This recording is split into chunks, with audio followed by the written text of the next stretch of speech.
en lien avec l'argent, c'est que ça va vraiment vous être utile, vous aider vous dans votre développement, mais aussi dans l'accomplissement de votre mission. C'est pas une peur, c'est pas vraiment le voir comme quelque chose qui va vous être utile pour l'investir et surtout le faire circuler.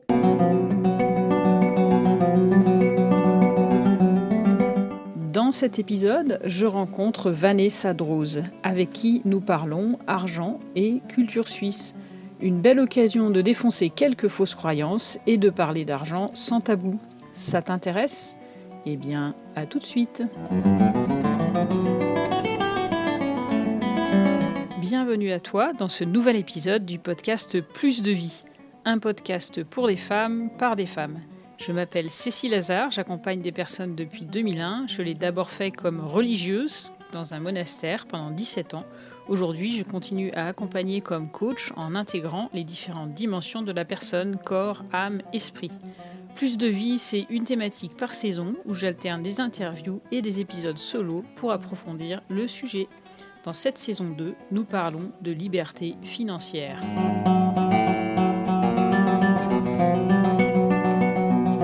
Dans l'épisode précédent, je rencontrais Sonia Zarbatani qui t'invitait à kiffer ta vie en étant alliée avec tes valeurs, quel que soit ton objectif et tes moyens financiers visés. Dans cet épisode, Vanessa Droz nous aide à voir ce qu'une différence culturelle peut créer dans notre lien à l'argent pour s'en libérer. N'hésite pas à t'abonner à mon podcast si tu ne l'as pas encore fait, le lien est dans la description. Tu peux aussi être nourri régulièrement en t'abonnant à mon compte Insta, Cécile Hazard, A-Z-A-R-D, coach plus de vie. Et si tu veux m'écrire, mon adresse courriel y ressemble fort, cécile@coachplusdevie.com. Bonne écoute!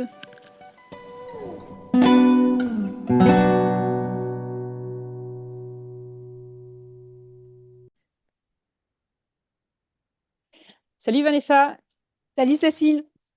Aujourd'hui, j'ai la grande joie d'accueillir Vanessa sur mon podcast. On s'est connus par l'Académie du podcast de Marco Bernard. Et donc, Vanessa habite en Suisse. Et dans notre parcours voilà, sur l'intelligence financière, je trouvais ça intéressant d'aborder la question culturelle. Parce que je me souviens qu'une amie qui est sœur aussi, enfin, elle est restée sœur, elle avait travaillé en Suisse et elle disait, c'est étonnant, là-bas, il n'y a aucun problème, quasiment dans la conversation, tout de suite qui vient, c'est combien tu gagnes. Et on dit le chiffre annuel et on n'a aucun problème avec ça, alors qu'en France, c'est quelque chose de caché, on n'en parle pas. Donc, je trouvais ça intéressant d'aborder la question culturelle avec toi. Donc, merci beaucoup d'avoir accepté. Avec grand plaisir, j'adore parler d'argent.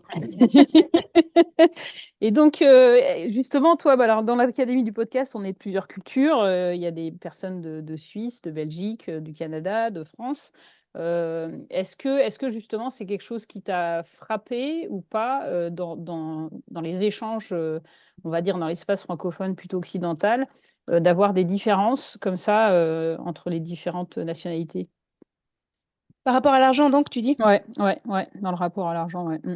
Hmm, je dirais que il me semble que les Français sont plus sensibles et plus vite à trouver des injustices par rapport à à des différences de montant.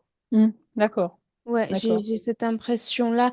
Au niveau des Belges, j'ai pas noté de différence ou quoi. Et puis, il me semble qu'au niveau justement du Québec, ils ont plus cette mentalité américaine, à être, à s'encourager à gagner de l'argent, à réussir à monétiser leurs activités. Mmh. Mmh. Mmh. Mm. Et ça, c'est quelque chose. Est-ce qu'il y a est-ce que la culture suisse, la culture québécoise n'est pas la même? Du coup, est-ce que c'est quelque chose de. Parce qu'on parle d'argent suisse, mais est-ce qu'on va facilement dire, bah tiens, qu'est-ce que je peux faire comme opportunité, tout ça? Est-ce que c'est des choses dont on parle ou pas? Non, pas vraiment, j'ai l'impression. C'est les entrepreneurs en Suisse sont pas, je dirais, aidés. Mmh. Il y a beaucoup d'exigences au niveau des lois, au niveau des assurances. Quand tu deviens indépendant, Mmh. t'es vraiment pas aidé. On te projette beaucoup dans la peur. Mais si t'arrives pas à développer ton activité et si t'arrives pas, tu vas te retrouver, t'as même plus droit au chômage en fait. Mmh. Mmh. Mmh. Donc, par rapport à ça, il y a quand même beaucoup de peur qui sont, qui est projeté sur l'argent, je trouve. Ouais. Et je trouve ça dommage, Mm, d'ailleurs, mm, parce mm, que pour moi, c'est vraiment un outil mm. que tu vas utiliser pour développer, pour être bien, en fait, dans ton activité et puis aller de l'avant, en fait.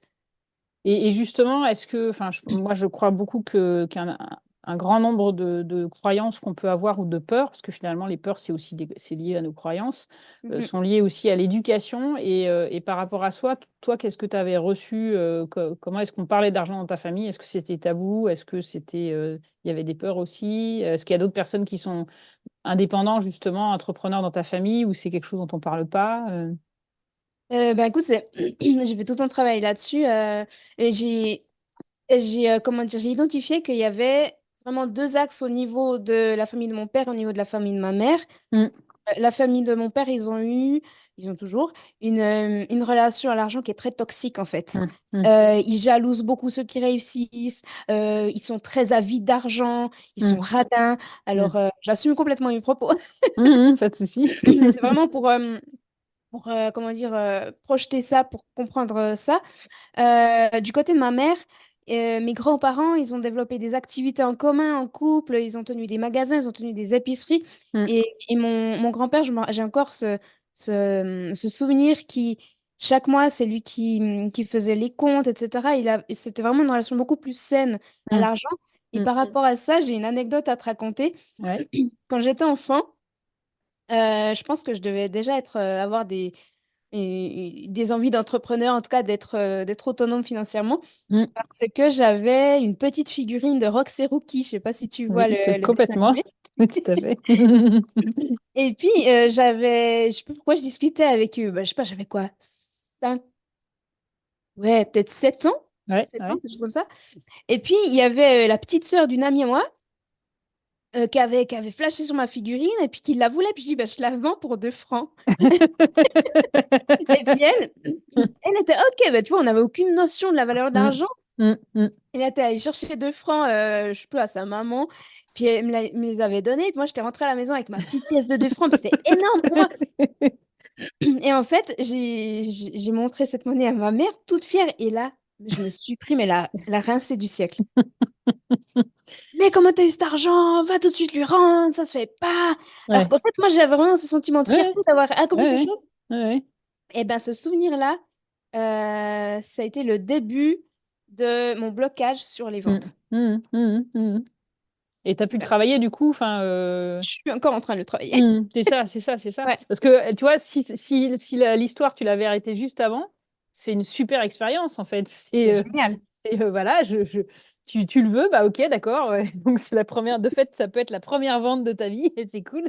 Et, et le fait qu'il y ait cet arrêt après, donc c'est vrai qu'on est très marqué hein, par nos histoires familiales Mhm. et les expériences qu'on peut vivre justement avec l'argent, quoi. Et J'ai tu l'as. encore, Ouais, vas-y, j'ai pardon. j'ai encore une autre anecdote par rapport à l'argent. Ouais. Euh, Mes grands-parents, du côté de ma mère, nous donnaient facilement 10, 20 francs, des billets de dix Mm, vingt francs pour nos anniversaires comme ça. mm. Et puis en fait, dès que le jour même, si je laissais le billet traîner sur la table de la cuisine, mon père me disait, si tu le laisses encore traîner, je le prends. Waouh. Et ça, ouais, c'est hyper puissant. Donc du coup, j'ai développé une espèce comment dire, de réflexe d'écureuil. Je cache dès que j'ai un billet. Enfin, faut pas qu'il traîne parce que j'ai peur de me le faire voler. Horrible. C'est horrible. Oui. Alors en même temps, ça t'a peut-être entraîné à économiser, à mettre de côté, Mhm. mais avec un mindset qui fait un peu flipper, quoi, j'imagine. Enfin, C'est de la peur, comme tu le ça, disais. C'est de la c'est peur, en ça, fait. c'est ça, c'est ça, c'est Ouais. ça. Est-ce que toi, justement, donc j'entends que du côté maternel, il y avait des entrepreneurs. Mhm. Est-ce que toi, justement, c'est quelque chose que tu as développé l'entrepreneuriat ou pas? Je suis en train de développer, oui. Je suis sortie du salariat fin 2023, fin de l'année dernière. Et là, je D'accord. suis en train de monter mon activité pour en vivre. C'est mon souhait pour la fin de l'année. Génial, génial. Et qu'est-ce qui t'a fait basculer justement dans cette direction-là? Bah déjà, j'étais plus du tout épanouie dans mon activité Ouais, ouais. professionnelle de salarié, Mm, mm, que j'avais l'impression de perdre mon temps mm, mm, mm. et de passer à côté de ma mission. Ouais, ouais, Mm. ouais. Et ça, c'est important, là, ce que tu dis sur l'histoire de la mission, que finalement, on peut faire des choses parce qu'il faut les faire quelque part. Il faut avoir un travail, il faut être dans la sécurité, hein. Enfin, nous, on dit beaucoup CDI en France, CDI, Mm. donc contrat à durée indéterminée, c'est la sécurité, il faut surtout pas quitter un CDI. Ouais, c'est ça. Mais là, tu parles de la mission, c'est-à-dire que finalement, quand on se connecte à sa mission, là, pour le coup, quelque part, même si on va se mettre à risque, on y va quand même, quoi. Mhm. Qu'est-ce qui t'a ramené justement à cette mission? Euh, déjà, j'aimerais juste faire une parenthèse parce que dans le salariat, là, j'ai travaillé 10 ans Oui, waouh. dans les bureaux de la police. D'accord, Et au niveau de la sécurité, il n'y d'accord. a rien de mieux qui illustre plus que la police, tu Mmh, vois. mmh, Donc, mmh, en plus, j'ai une maladie génétique mmh. qui fait que j'ai les os fragiles, donc Ouais. besoin de sécurité. Mmh. À la police, c'était vraiment le must du must, tu vois. Et je suis sortie de là. Waouh. Donc, Ça dit qu'il y a une sécurité intérieure qui s'est construite quand même pour être capable pour être capable de partir de là. l'extérieur, de Ouais, l'environnement ouais. extérieur de la sécurité, ouais. C'est ça. J'avais un peu fait exprès de ne pas commencer par ça en te présentant parce que je voulais te présenter Vanessa Drose et pas dire d'abord bah, elle est handicapée et parce que ça m'agace quand en fait on colle des étiquettes sur les gens et qu'après on voit plus que ça. Mais moi, en fait, Vanessa, je veux quand même le dire, anime un podcast sur la sexualité et le handicap et je trouve ça super important d'aborder des sujets comme ça, Mm, d'oser le faire. Déjà, on n'aborde pas forcément la sexualité quand on n'a pas de handicap, je vais dire, mais le faire dans des situations de handicap où c'est un peu tabou, ou bien on va dire, bah non, c'est pas possible, tu comprends, enfin voilà, si tu as un enfant, tu vas le transmettre, enfin tu vois, il y a des choses comme ça qui peuvent être super culpabilisants. Et donc, sûr. d'oser aborder cette question de plaisir et handicap, il y a un podcast qui existe, dont je vous mettrai le lien dans la description. Je fais une petite parenthèse, mais c'est important de le partager. Et ton entrepreneuriat, du coup, c'est en lien avec ça. C'est sur quel sujet tu es peut-être encore en train de travailler, hein? Je suis en train de travailler, mais moi, ce que je sais de sûr et que je ne changerai pas, c'est que les mots sont peut-être un peu forts, ils sont peut-être pas encore bien définis, mais je souhaite éradiquer le concept d'inclusion. Hmm. Tu vois? Ah oui, d'accord, c'est marrant. Oui, oui, d'accord. Et dans quel sens, du coup? Dans le sens que, au fait, ça devienne une évidence pour tout le monde. Hmm, ouais, oui, oui, oui, oui, tout à fait. Toi, tu respires, moi, je respire, et c'est tout.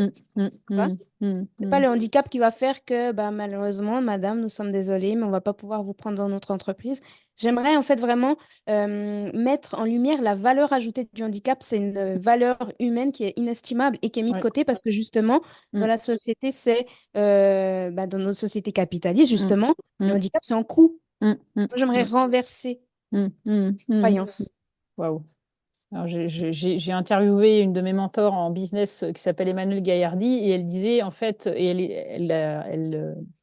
elle fait le recensement de tous les réseaux de femmes et elle dit en fait ce n'est pas une bonne nouvelle qu'il y ait plein de réseaux de femmes et qui continuent à se développer, c'est justement signe que les femmes ne sont pas tu vois, incluses quelque part Ouais.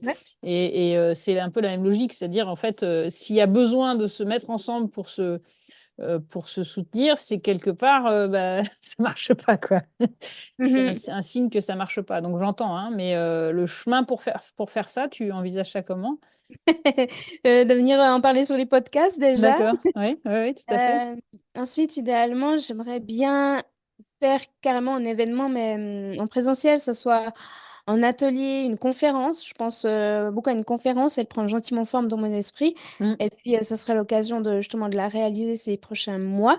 mmh, Et, aussi, bah, poursuivre le mouvement virtuel, de faire des webinaires justement sur par exemple, j'ai pensé à un webinaire qui s'appellerait l'autonomie pour les nuls mmh, mmh, mmh, mmh, en mmh, mmh, parlant justement, en présentant toutes les ressources qu'une personne avec handicap physique est là, c'est-à-dire au niveau de l'organisation, au mmh. niveau du mindset, au niveau de la résilience, on est obligé d'avoir ça Ouais, parce que la société n'est pas construite pour nous, tu vois. oui, tout à fait, tout à fait. Oui, oui. Et ça peut servir à plein de gens, en fait, parce Et que c'est ça.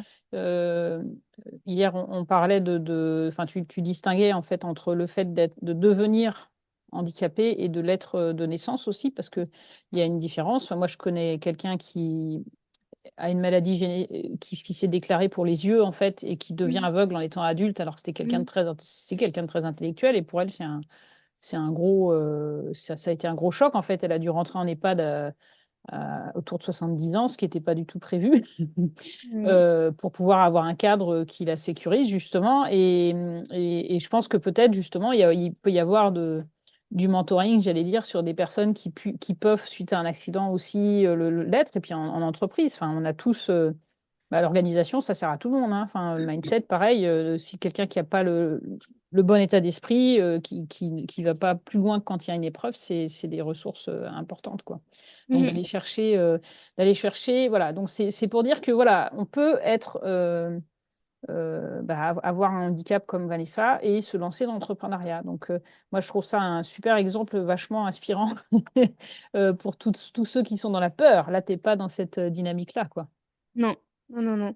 Mais tu l'as Surtout, travaillé comme tu disais aussi, quoi. oui. Mm. Ben, en fait, la peur, je l'ai vraiment conscientisée au niveau de mon corps. À ma dernière fracture que j'ai eue en 2012, je me suis fracturé le fémur. Mmh.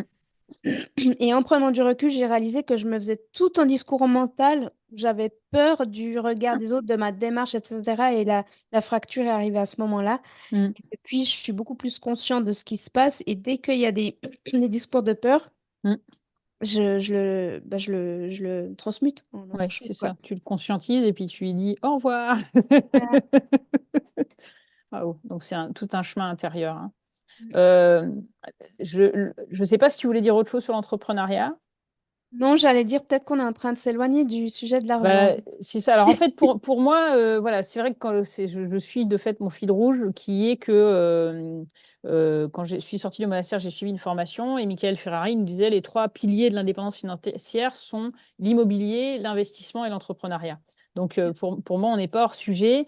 Est-ce que justement par rapport à l'investissement, c'est quelque chose que tu as fait ou pas? Est-ce que, Ben, je pense à investir dans l'immobilier, mais j'ai pas assez de connaissances pour ça. Et j'ai d'accord. pas envie de me tromper ou de faire faux. Donc là, je pense qu'il y a certainement des peurs Mmh, mmh, qui viennent s'immiscer, peur de se faire escroquer, peur de se faire rouler. mmh, mmh, mmh, mmh. Euh, mais ouais, j'y pense gentiment à le faire. Et après, c'est aussi toute une histoire de calcul par rapport au rendement, par rapport au temps où tu vas investir. Enfin, Mmh, mmh. c'est un monde qui est complètement nouveau pour moi. Oui, d'accord, d'accord. Oui, oui, c'est important. Mm, Donc, de fait, c'est important de se former, de ne pas rester seul quand on n'y connaît rien, parce que mm, on peut croire faire un bon investissement. Enfin, c'est vrai aussi dans l'entrepreneuriat, si tu prends pas comment dire, la bonne forme d'entreprise, et ben, tu peux perdre de l'argent plutôt que gagner. exact, ouais. Et l'immobilier, c'est pareil. Des fois, enfin, en tout cas, dans la formation que j'avais reçue, on disait vaut mieux parfois acheter un bien qui est à rénover parce que du coup, tu auras des aides, tu pourras défiscaliser, Mm, que si tu prends un truc neuf, bah, tu auras aucun avantage, quoi. c'est ça. Donc, de fait, c'est important de se former. Et au niveau investissement en bourse, c'est quelque chose que tu as déjà envisagé, que tu as déjà fait ou Non, non, pardon, j'avais pris, comment dire, en porte-monnaie, en crypto, la eToro, je sais pas oui, si...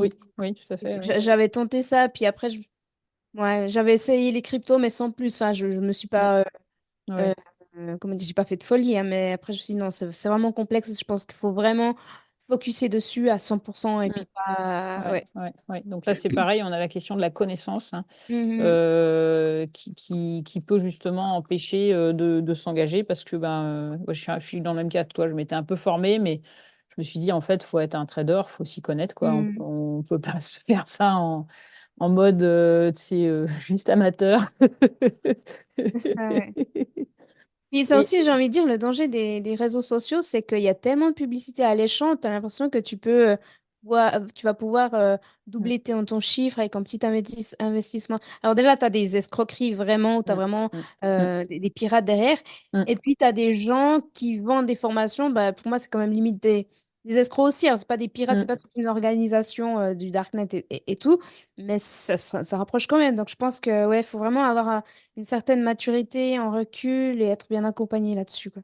Ouais, c'est souvent on dit, bah, n'investissez pas, ce dont vous avez besoin, c'est-à-dire, commencez à investir avec, du plus ou Mm, bien, dépensez moins pour pouvoir investir, mais mettez pas vos économies ou je sais pas quoi, enfin, il faut faire mm. attention, quoi. Ouais, ouais, Une prudence à avoir. exact. Ouais. Et par rapport à l'exemple que me disait là, donc mon ami qui était sœur, de dire bon bah quand on a une conversation, on n'a pas de problème en Suisse à aborder la question, bah je fais tant par année. Est-ce que c'est vrai ou est-ce que c'était quelque chose qu'elle a vu mais que tu n'as pas forcément conscience? Non, non, non, Ouais. c'est pas tabou. On parle facilement du salaire annuel ou mensuel. Mm, Après, c'est vrai que, parce que moi, j'ai mon compagnon, lui, il est français. mm, mm. Il travaille maintenant en Suisse. Et c'est vrai que, je crois, en France, quand vous parlez du salaire, Ouais. vous mentionnez le salaire net, donc Ok. ce que vous recevez vraiment. Dit qu'en Ouais. Suisse, quand on mentionne, je sais pas, je Mm, gagne 5002, mm. le salaire brut, c'est sans les déductions. Donc la réalité, elle est moins. Mais Oui. c'est vrai que c'est mon copain qui m'a fait la remarque. Il a dit, mais pourquoi ça, pourquoi vous mentionnez le brut alors que c'est le net qui rentre vraiment dans la poche? Je sais pas. Non, alors, il y a aucun souci avec ça. C'est ça. Et est-ce qu'il y a des différences, enfin, que vous sentez au niveau social? Est-ce que la personne va, par exemple, arrêter de te parler si tu dis que tu gagnes tant et pas tant? Ou enfin, qu'est-ce qui est en jeu, en fait, dans cet échange? Parce que je te dis, pour nous, c'est assez bizarre parce qu'on ne fait pas ça habituellement. Enfin, c'est Mm. rare, en fait, qu'on échange nos revenus, quoi. Tu dis il y a du jugement Oui, par enfin, ou rapport à ça? du discernement, c'est-à-dire, ah bah, tu fais 100 000, bah oui, d'accord, bah, enfin, tu vois, j'allais dire, bah, j'arrête de te parler parce que moi, je fais 200 000, j'en sais rien. Enfin, tu sais, Mm. Qu'est-ce qui est en jeu là-dedans, en fait? Enfin, pour moi, c'est étonnant en tant que Française parce que je te dis, c'est pas des conversations qu'on a vraiment, quoi. Non, je crois pas que... Non, il va pas arrêter de parler parce qu'il fait plus, mais je pense qu'il y a une certaine admiration. Après, c'est vrai que... Alors, ça serait... Je sais pas si c'est des remarques qui vont se faire directement ou indirectement, mais c'est vrai que celui qui va gagner plus sa vie que l'autre, il va peut-être avoir une plus belle voiture et ça va peut-être un peu attirer de jalousie, mais je pense pas tant que ça. En fait, Ouais, c'est vraiment, on va être très sensible au comportement humain de la personne. Elle d'accord. peut avoir beaucoup d'argent, mais Mm, si elle est enfin, généreuse, alors pas elle va donner son argent, mais elle est généreuse de son temps, mm, euh, de sa, comment dire, de son mental, de son intellectuel, etc. Enfin, que c'est mm, une personne qui est agréable, qui est humaine, mm, pas la juger sur son argent. Mais par ouais, contre, on va être très sensible à son comportement. Si on estime qu'il n'est pas respectueux, bah voilà, mm, on va pouvoir juger comme ça. Mais par contre, j'ai vécu une expérience et je sais pas euh, si c'est généralisé, mais si tu veux, il y a une année de ça, je sais pas ce que j'ai fait dans mm. la gestion de mon compte bancaire. J'ai changé de canton, j'ai reçu mes impôts et en fait, je me suis vraiment mais complètement trompée dans la tranche et j'ai payé une tranche mais astronomique d'impôts. Et en fait, je me suis retrouvée à quasi 0 francs Ouais. pour les 15 derniers jours. Donc j'étais dans le rouge en fait. Et en fait, j'avais l'impression que j'allais crever. Oui. Je me sens, j'ai vraiment eu l'impression que j'avais la corde au cou. Mm, Et c'est là que je me suis dit, waouh, mais c'est une religion l'argent chez nous en mm. fait. Ouais, ouais, Ouais. ouais. Et oui, c'est ça. Alors, c'est vrai que forcément, hein, la Suisse a un peu cette réputation Mm. d'être chère, d'avoir des personnes qui s'occupent de leur argent, on va dire, avec les Mhm. banques, les fameuses banques suisses. Mhm. Oui, c'est ça, c'est intéressant ouais, de voir la religion. Mais du coup, comment tu places ça, enfin, la place de l'argent finalement dans la culture suisse? Parce que on parle de salaire, d'accord, mais après, ça peut s'arrêter là. Qu'est-ce qui est spécifique en ça pour que tu dises que c'est une religion, du coup? Ben, parce qu'on en parle facilement. Enfin, quand je vois mon conjoint, enfin, par exemple, après, moi, je suis peut-être un cas spécial aussi, je sais pas.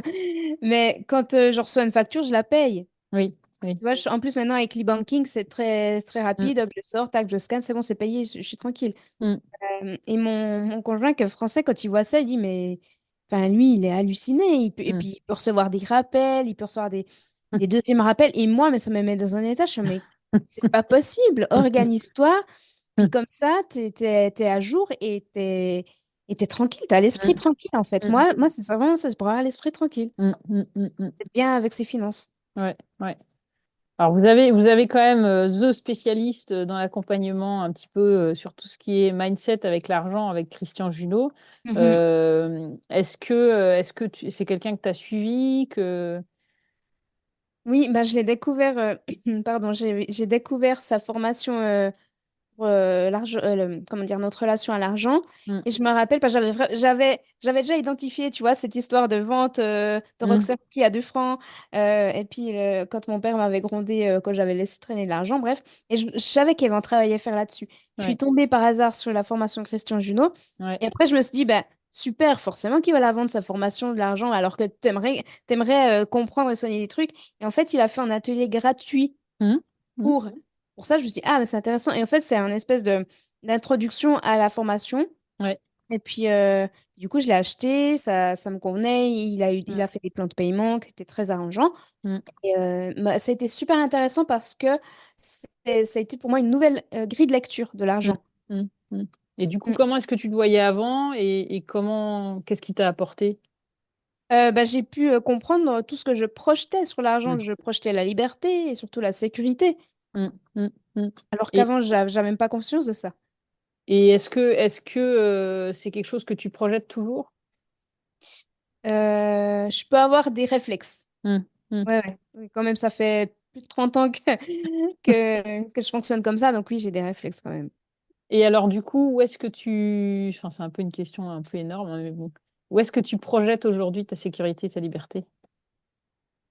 Euh... Je sais pas pourquoi, c'est ça qui m'a traversé l'esprit. J'allais dire en la vie, c'est un peu bateau Ouais, ouais, ouais, ouais. comme réponse, mais je pense que j'ai bien assez confiance en mes amis, j'ai des bons amis, je suis bien entourée. Et ouais, maintenant, ma confiance, elle est en la vie, en ce qui va m'arriver. Mm, mm. Et quel rapport, justement, ça a changé en lien avec l'argent. Est-ce que, par exemple, cette histoire d'entrepreneuriat que tu vois, que tu oses, parce que tu nous as bien dit, bah, je travaille dans la police, donc si tu veux chercher la sécurité, c'est difficile d'aller chercher plus symbolique, quoi. Et que là, tu as quitté ton poste de salarié à la police. Est-ce qu'il y a un lien avec ça, avec ce travail que tu as fait? Bah, peut-être inconscient, oui. Mm, Peut-être inconscient, j'ai pas fait que ça, mm, mais oui, il y a quelque chose. Puis je pense que j'arrive aussi à un certain moment donné de ma vie où je me dis, bah, c'est maintenant ou mm. jamais, en fait. Oui, c'est ça, c'est ça, Ouais. c'est ça. Ouais, ouais. Donc il y a des turning points, des moments clés où qui font que est-ce que j'écoute ce que je porte ou est-ce que je continue comme ça, enfin j'allais dire à ronronner quoi. Ouais, c'est ça. Mais tu vois, je voyais tellement mes collègues sclérosés dans une espèce de routine. Et je sais, mais moi, je veux pas finir comme ça, en fait. Mm, mm, mm, mm, C'est mm, pour mm. moi aussi en premier que j'ai pris cette décision. Ouais, ouais, ouais, non mais c'est beau, c'est chouette parce que je pense que tout le monde n'ose pas le faire, hein. Et enfin il y a beaucoup de personnes qui restent parce qu'ils préfèrent leur sécurité extérieure, mais parce qu'ils n'ont pas fait ce travail intérieur finalement. Oui, ouais, c'est ça. Euh, Et je pense que c'est important justement de dire que c'est tout un travail intérieur. C'est pour ça que je vais pas crier sur les réseaux, ah, c'est bon, j'ai quitté le salariat, youpi, mm. parce que c'est pas fait pour tout le monde Mm. Ouais, ouais, ouais, aussi, ouais. tu vois. Mm, mm, mm. Oui, je pense il y a besoin d'être capable d'avoir cette liberté, cette sécurité intérieure finalement, parce que c'est ça en fait. J'allais dire, est-ce que t'as pas fait ce glissement de dire, bah, je mets la sécurité et la liberté dans l'argent, ah, mais en fait, tu dis dans la vie, mais finalement, c'est aussi en toi-même, non? Mhm. Oui, en mes capacités, bah oui, j'ai fait comme une espèce de bilan. Je me suis dit, bah, qu'est-ce que j'ai vécu, les expériences par lesquelles je suis passée, j'ai pu m'en sortir. Ok, j'ai les compétences, j'ai les outils, j'ai le mental, puis voilà. Et après, alors, je suis pas allée comme ça, youpi, j'ai plus rien du tout. Enfin, j'ai quand même une certaine sécurité. Enfin, Mm, j'ai eu mm, des parts, des héritages, des trucs qui fait que j'ai quand même une structure, mm, pour un mm. moment en tout cas, Ouais. de me lancer. Mm. Il y a un côté qui est un petit peu culotté, mais pas complètement non plus. C'est ça. Donc là, c'est vrai que bah, tu vois, j'ai interviewé Vicky aussi sur son chemin entrepreneurial et elle disait bah, vous lancez pas non plus comme ça, tête baissée, ayez une sécurité. Et puis la sécurité dont vous avez besoin, et elle se trouve, c'est quelqu'un, 3 mois va lui suffire, quelqu'un, un an, il aura besoin d'un an de, de, de- de trésorerie. Donc allez-y avec ce dont vous avez besoin, quoi, mais partez pas non plus bien en tête, quoi. Et Et, aussi, excuse-moi, enfin, un non, truc que j'ai appris et qui est vrai, c'est que quand tu pars en solo, il y a deux choses qui sont importantes. La première, c'est la discipline. La mm, discipline personnelle, parce que quand tu es en salariat, bah, tu as ton horaire de ton entreprise et puis tu te poses pas de questions. mm, Mais quand tu te réveilles chez toi, tu dois être discipliné. mm, Parce que sinon, tu aurais tendance à faire des grasses mat. Puis C'est Mm, pas ça qui va te faire ramener de l'argent. Et l'autre truc, c'est aussi, c'est d'avoir un plan, un business plan, mm, une mm, structure, une fondation. mm. Ça, je l'ai appris grâce à Stéphanie Pinault de la troisième dimension, qui Ouais, est expert comptable et qui a une approche de la comptabilité qui est hors du commun, c'est du génie. mm. Parce que si on a peur des chiffres, hein, c'est vraiment vers elle qu'il faut aller. Et avec un business plan qui est étudié, avec le pourquoi je fais ça, mes activités, etc. Ça va vraiment être une fondation solide pour aller perdurer sur la longueur. C'est ça. Alors là, pour celles que ça intéresse, il y aura, je pourrais aussi mettre dans la descriptive d'épisode le lien vers l'interview que j'ai fait de Nathalie Pinault, de Stéphanie Pinault. À chaque fois, je l'appelle Stéphanie. Nathalie, mais c'est de la pauvre. À chaque fois, je la voilà, qui est très précieuse. Où vous trouverez justement tous les liens vers son site, la troisième dimension, et vers son podcast. La gestion dans son plus simple appareil. Voilà, c'est ça. Donc, et alors, moi, j'aurais envie de rajouter un troisième élément, je ne sais pas si tu es d'accord, à la discipline personnelle et au business plan, c'est l'aspect s'entourer, quoi. Ah oui, ah ben bien sûr.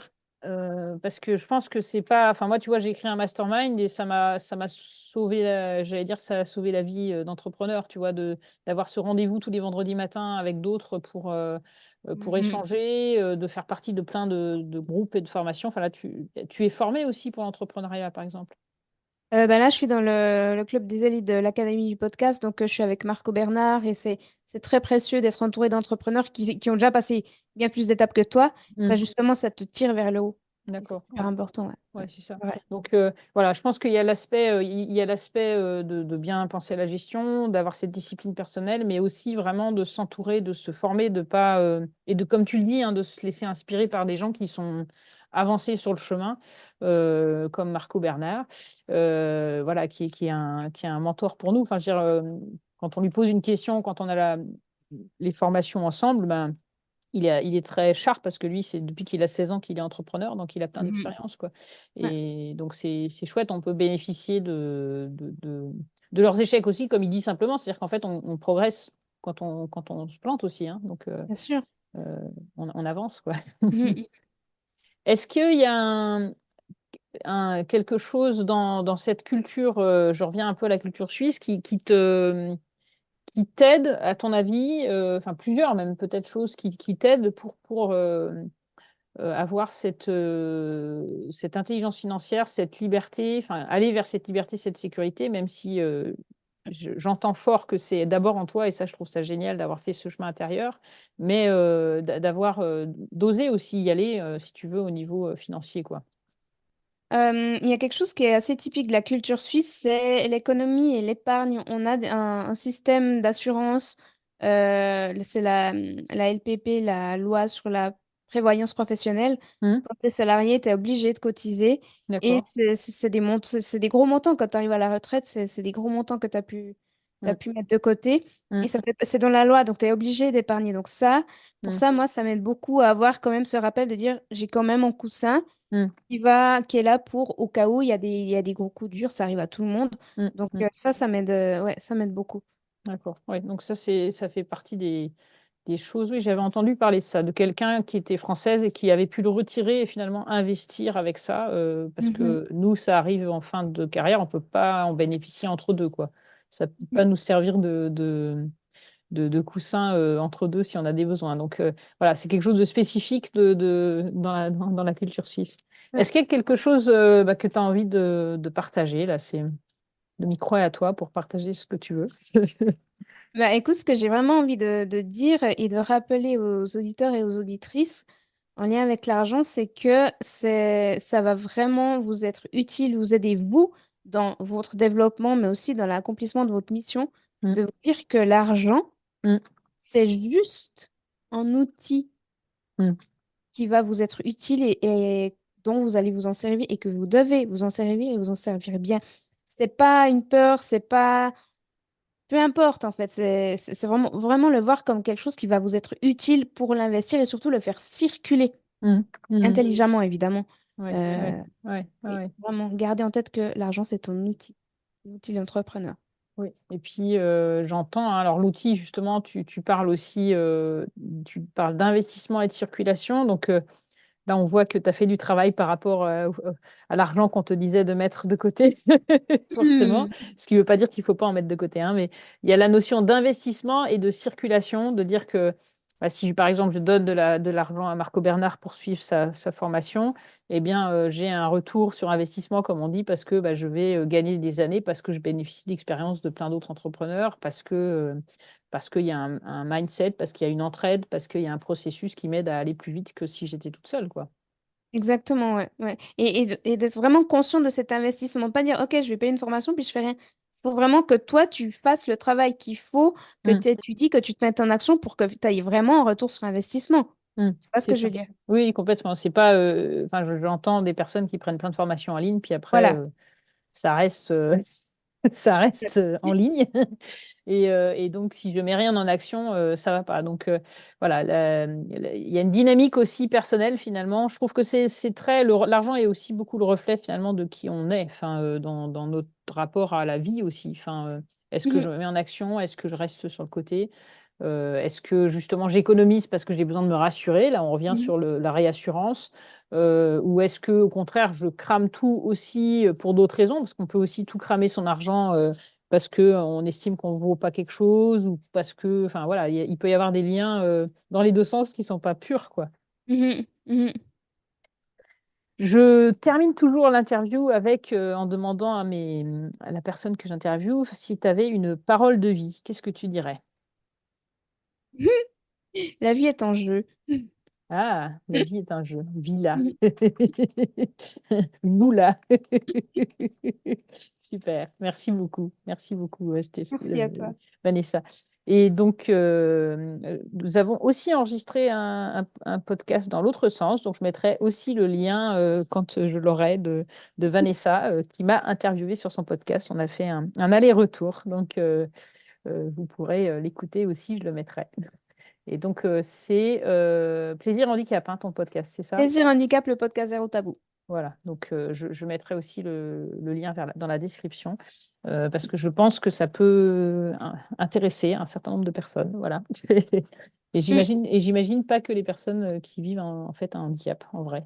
Oui, parce que finalement, bah, justement, on a parlé que le handicap, c'était finalement une projection. Mm, Il y a des handicaps visibles, voilà, il peut manquer un bras, il peut manquer un membre ou quoi, ou être paralysé. Puis il y a des handicaps invisibles aussi. mm. Ouais. Et qui sont très compliqués. Enfin, j'avais lu un livre, c'était Le mal des mots, mais il y avait un jeu de mots entre MAUX et MOTS. Mhm, Et lui, en l'occurrence, il avait un handicap invisible et du coup, les gens comprenaient pas pourquoi un jour il était, on va dire, normal, efficace, et l'autre, il était en douleur en fait intense et que du coup, il arrivait rien à faire. Enfin, et mhm, c'est très compliqué à gérer aussi, quoi. mhm. Donc, il y a le regard des autres et tout ça. Donc, je pense que on a tous des choses à apprendre en fait en se en se confrontant aussi à la différence et qu'on vit tous des différences. Enfin, moi, par exemple, tu vois, en tant que femme, je me souviens d'un homme qui me disait, mais tu peux, bien sûr, moi, je peux comprendre ce que tu vis, alors que c'est un grand mec d'un mètre 80 et 80 kilos. Quand il avance, tu vois, bah, tout le monde se dégage parce qu'il Ouais, il a une présence, quoi. Et moi, il me dit, pourquoi tu ne suis pas? Je dis, bah, je n'ai pas ta présence, donc si tu veux, les, c'est ça. les gens ne me laissent pas passer. Et enfin, il est plutôt 120 kilos du reste. Et que par exemple, bah, je n'irais pas dire à quelqu'un qui est noir ce que c'est. Bah, je ne sais pas ce que c'est d'être noir et d'avoir ce regard parfois Mhm, raciste et tout, mhm. parce que je me suis jamais pris des remarques racistes. La seule fois que c'est arrivé, c'était à l'aéroport en revenant d'Israël où, comme je m'appelle Hazar, bah, ça peut faire arabe. Et donc, on m'a demandé les prénoms de mes parents. On m'a interrogé pendant un quart d'heure pour savoir les prénoms de mes parents, de mes grands-parents, de mes frères et sœurs et tout. Ah ouais. Et donc, comme il s'appelait heureusement Laurent, Anne-Sophie, ça allait, mais si ça avait été des noms arabes, je pense que ça aurait été plus embêtant pour moi, quoi. Et Mhm, ça m'a fait, enfin, je me suis dit, waouh, c'est la première fois que ça m'arrive parce que je suis blonde aux yeux bleus. D'habitude, on m'embête pas avec ça, si tu veux, même si je m'appelle mhm. Hazar. Mais je me dis, pour ceux qui s'appellent Mohamed et Fatima, bah, ça peut être plus compliqué, quoi. Ouais, Euh, c'est sûr. donc, en fait, on a tous des fois des choses dont on a conscience et d'autres qu'on n'a pas conscience. Et écouter l'autre qui vit sa différence, eh ben, ça ouvre aussi à cette réalité, quoi. Mhm. Et ça, voilà, on grandit, je pense qu'on grandit intérieurement. C'est ça aide beaucoup. Voilà. Bon. Bah, merci beaucoup, Vanessa. À la prochaine, en tout Merci cas. à toi. Bye Merci bye. beaucoup. Dans cet épisode, tu as pu entendre parler d'argent sans tabou avec Vanessa Droz qui nous vient de Suisse. Les sujets de la sécurité, de l'entrepreneuriat, de la formation financière sont aussi venus sur le tapis. En écoutant cet épisode, peut-être as-tu pensé à quelqu'un à qui il peut faire du bien, alors n'hésite pas à lui partager. Dans les notes d'épisode, tu trouveras le lien vers le podcast de Vanessa qui s'appelle Plaisir et handicap, et aussi l'épisode de mon interview de Stéphanie Pinault et le site de Christian Junot auquel Vanessa a fait allusion. Dans le prochain épisode, je te parlerai d'intelligence artificielle. Et oui, elle fait peur, elle fascine et son apport est vraiment important aujourd'hui dans ta vie comme dans l'entrepreneuriat. Si tu décides de t'y ouvrir, d'ici là, buen camino!